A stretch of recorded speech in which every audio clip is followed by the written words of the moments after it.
The secret meeting that changed rap music and destroyed a generation. Damn. So it says, hello.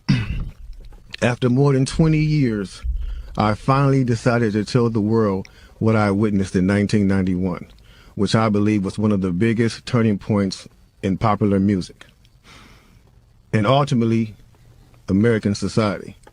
I have struggled for a long time weighing the pros and cons of making my story public, as I was reluctant to implicate the individuals who were present that day. So I've simply decided to leave out the names and all the details that may risk my personal well-being and that of those who were, like me, dragged into something they weren't ready for. Damn. Hold on, let me So we gonna tell the story. We gonna tell the story. We ain't scared. You know what I'm saying? What they gonna do? They after us, not just playing. Look, that black van. So look, so he says, between the late 80s and early 90s, I was what you may call a decision maker with one of the more established companies in the music industry. I came to Europe in the early 80s and quickly established myself in the business. The industry was different back then, since technology and media weren't accessible to people like that, like they are today. The industry had more control over the public and had the means to influence them any way it wanted. Right. This may explain why in early 1991, I was invited to attend a closed-door meeting with a small group of business insiders to discuss rap music's new direction. Rap music's new direction. Yeah. Little did I know we would be asked to participate in one of the most unethical and destructive business practices ever seen. Crazy. So this was the meeting. The meeting was held at a private residence on the outskirts of Los Angeles. I remember about 25 to 30 people were being there. Right. Most of them familiar faces. Speaking of those I knew, we joked about the theme of the meeting, as many of us did not care for rap and failed to see the purpose of being invited to a private meeting to discuss the future of hip-hop. Talk to him. Among the attendees was a small group of unfamiliar faces who stayed to themselves and made no attempt to socialize beyond their circle. Based on their behavior and formal appearances, they didn't seem to be from our industry. Our casual chatter was interrupted when we were asked to sign the confidentiality agreement, preventing us from publicly discussing the information presented during the meeting. Needless to say, this intrigued, in some cases, disturbed many of us. The agreement was only a page long, but very clear on matters and consequences, which stated that violating the terms would result in job termination immediately. We asked several people what this meeting was about and the reason for such secrecy, but could not find anyone who had the answers for us. A few people refused to sign and walked out. Nobody stopped them. I was tempted to follow, but curiosity got the best of me. That's right. A man who was part of the unfamiliar group collected all the agreements from us. So now it's going to get to the good part because the meeting about to start. Talk to him, Jake. It says, quickly after the meeting began, hold on one second. Get your popcorn, y'all. Popcorn, get your pistol. No, for real though. Quickly after this meeting began, one of the industry colleagues, who shall remain nameless like everybody else, thanked us for attending. He then gave the floor to a man who only introduced himself by first name and gave no other details about his personal background. I think he was the owner of the residence, but that was never confirmed. He briefly praised all of us for the success we had achieved in our industries and congratulated us for being selected as part of this small group of decision makers. At this point, I began to feel slightly uncomfortable and the strangeness of this gathering.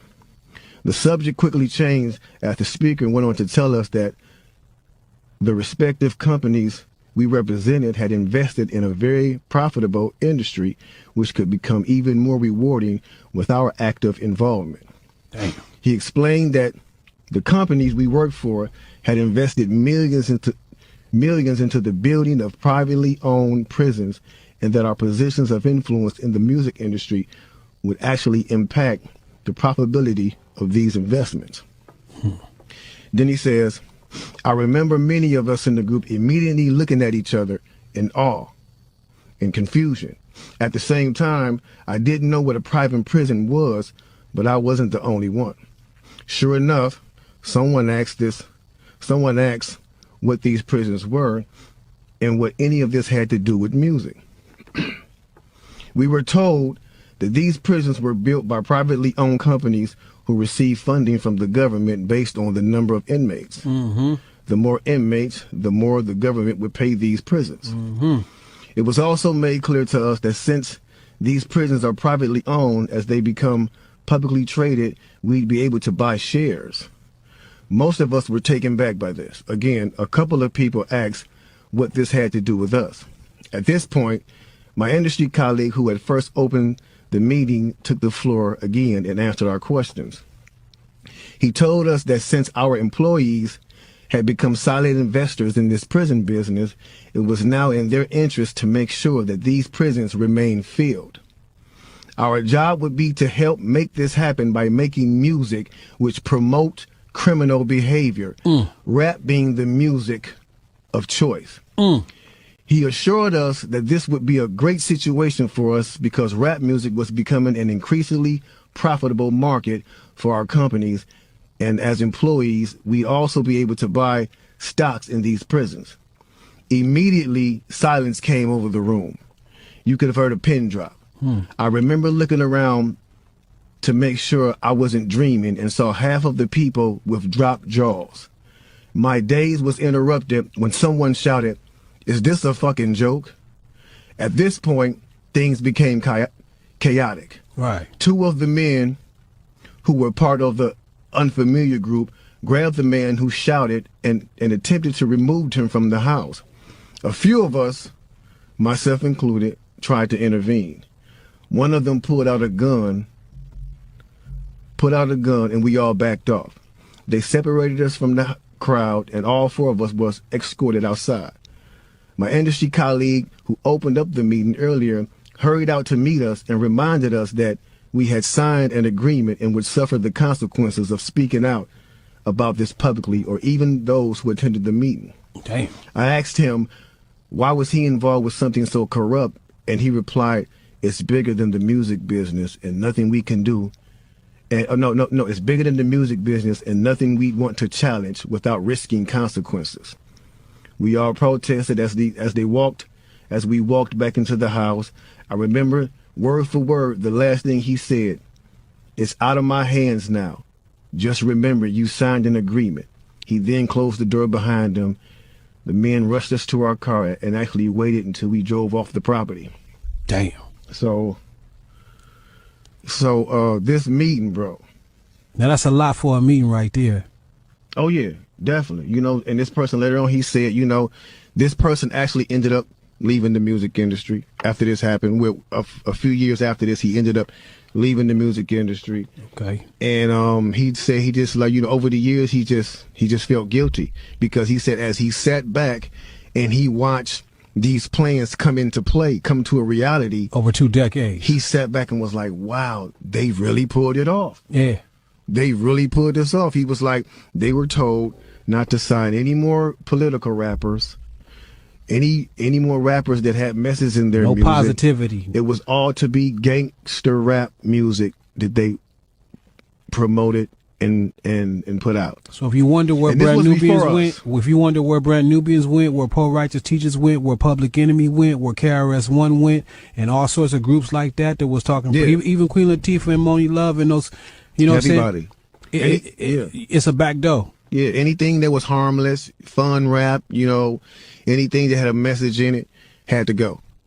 Yeah, that's why if you even notice though, we talk about that all the time. Even be brief with it, you know what I'm saying? Those charms that came out like maybe in 1988, 89, the African charms, those they lasted for about 2 years and they disappeared real quick. You know what I'm saying? Yeah, definitely. Now, after reading all this, you know, it actually made me feel a few different ways.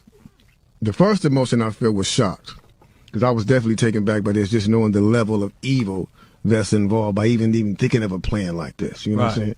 The second emotion I felt was anger. Anger because it's not enough for them to exploit our culture and make all the money off of it. Because let's keep it real, the industry has never been favorable towards the artist. Never. But they're going to go beyond the artist to get the artist to influence and lure in the consumer, which they knew at the time were mainly minorities. Yep. In other words, keep promoting gangster rap so that the youngsters will be influenced by them, which in turn will incite them to want to act like them, and it's a very good chance they'll end up in their prison. Yeah. So they're getting paid twice. They're getting paid from the artists they signing, and then they're getting paid from the people that these artists influence that goes to prison trying to be like these artists. Yeah. So they making a killing. A killing. They're using the music business to promote their private prison business. My man is right there talking that right. 1988, a man named Tom Beasley, man. That's the co-founder of the corrections for Corporation of America. That's the CCA. You know what I'm saying? Excuse my French. I'm reading this thing right there real quick. It's the CCA. So in 1988, he founded that, and this is in straight concert with the same thing. So it's like the music business. You do what you do on your side. And over here with the correction facilities, we're going to do on this side, because, and now in 1970, there was 500 prisons. You know what I'm saying? Only 500 prisons in the United States. To this day, there's 1,700 prisons right now. That means big business. I'm talking about that done flippled over. You know what I'm saying? If flippled over is a word. Because they're making a lot of money off of these things per inmate. You know what I'm saying? So getting with the same thing of the music, it all went hand in hand, and we just partying at the same time. So us as the artists is the tool they use.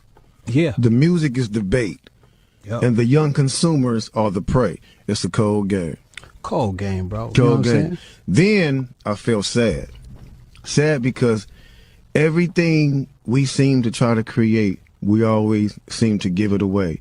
We're always being tricked and deceived into believing that they have our best interests at hand, when clearly they never have and they never will.